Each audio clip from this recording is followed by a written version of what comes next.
देश के सबसे बड़े प्रदेश में 9 सीटों पर उपचुनाव होने हैं, लेकिन जिस मिल्कीपुर में चुनाव का ऐलान नहीं हुआ, सबसे अधिक चर्चा उसी सीट की हो रही है। आज बीजेपी नेता ने कोर्ट में लगाई अपनी वो अर्जी वापस ले ली है जिसमें तत्कालीन विधायक अवधेश प्रसाद के नामांकन पर सवाल उठाए गए थे। इस मामले की वजह से ही उपचुनाव का ऐलान कल नहीं हुआ था।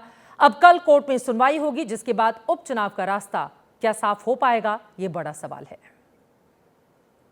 अभी जो आपने चुनावों की तारीखों का ऐलान किया है, लेकिन उसमें कुछ ऐसी सीट्स हैं विधानसभा जहां पर उपचुनाव होना था या लोकसभा जिन पर नहीं ऐलान किया गया। वो कौन कौन?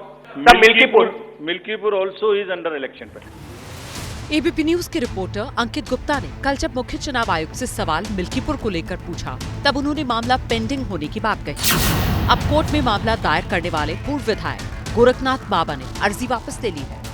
कोर्ट जाकर आज पूर्व विधायक के वकील ने अर्जी वापस ली। अब सवाल ये कि मिल्कीपुर में उपचुनाव कब होगा। अगले महीने की 13 तारीख को उत्तर प्रदेश में 9 विधानसभा सीट पर उपचुनाव का ऐलान हो चुका है। ऐसे में हो सकता है कि मिल्कीपुर के वोटर्स को अभी इंतजार करना पड़े। वैसे बीजेपी का दावा है उनकी तैयारी पूरी है। संगठन की दृष्टि से हम लोगों ने अपनी पूरी तैयारी, हमारी 9 की 9 सीटों की, 9 की 10 की 10 सीटों की है। हम सब लोग पूरी ताकत के साथ एनडीए के घटक दलों के सब लोग मिलकर योगी जी के नेतृत्व में हम चुनाव लड़ेंगे। अयोध्या जिले की मिल्कीपुर सीट से समाजवादी पार्टी के अवधेश प्रसाद विधायक थे, जो फैजाबाद से लोकसभा चुनाव जीते हैं।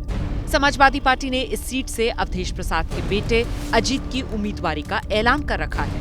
अवधेश प्रसाद भी दावा जीत का कर रहे हैं।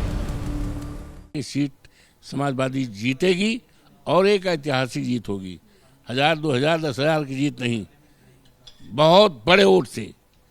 एक इतिहास जिस तरह से भारतीय जनता पार्टी बुरी तरह से हारेगी, अब सर समाजवादी पार्टी जीतेगी।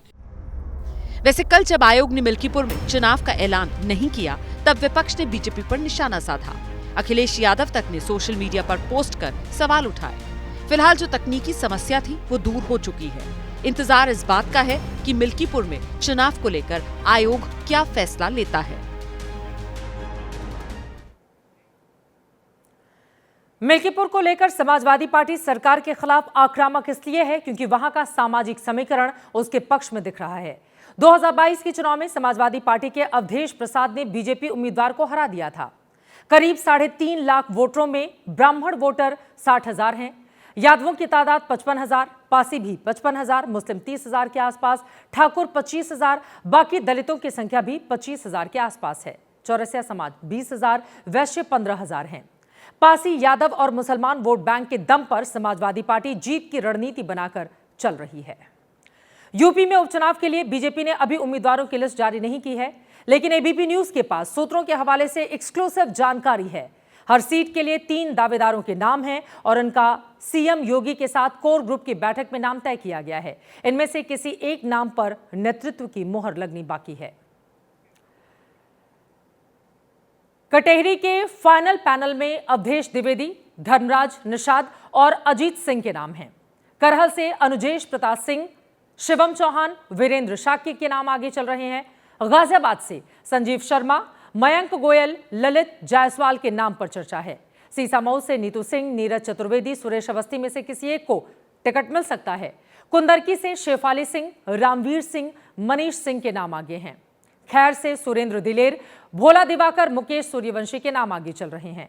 मजवा से उत्तर मौर्य, सुची स्मिता मौर्य, सीएल बिंद के नाम भेजे गए हैं, जबकि फूलपुर से अनिरुद्ध पटेल, दीपक पटेल, कविता पटेल के नाम इस पैनल में शामिल किए गए हैं। मीरापुर की सीट सहयोगी आरएलडी को दी गई है, जबकि मिल्कीपुर में चुनाव का ऐलान ही नहीं हुआ। हालांकि दोनों जगह पार्टी ने 3-3 नामों को तय कर रखा है।